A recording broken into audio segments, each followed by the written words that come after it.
مرحبا استاذ عبد الرحمن. اهلا يا مرحبا يا بلدينا. الراجل ده بتاع المنصور. اهلا بيك. الناس الحلوين السكره ده لما يدخلونا بالحياه تتخربنا علينا السوق ولا ايه يا ابو عمرو؟ لا ما نقدرش نشوف في الارض. الله يسعدك. انا الراجل ده كفيل مصورني وقال خش كده ملبسني شماغ وحاجات.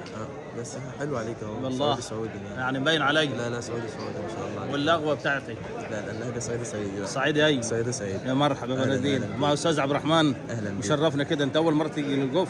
اول مره الجو. ورايك بالجو بتاعها؟ لا ما شاء الله اهلها كويسين والناس كرم. الله يسعدهم يا رب ويبارك فيهم. تسلم الله يسعدك. اخوي عبد الرحمن انا سعودي معك علي القحطاني.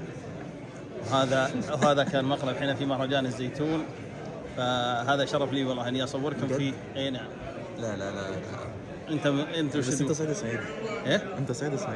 والله العظيم انا سعودي. لازم اديك الجنسيه المصريه. ما انا اعمل ايه؟ ما انا اجي لكم كده للبلد.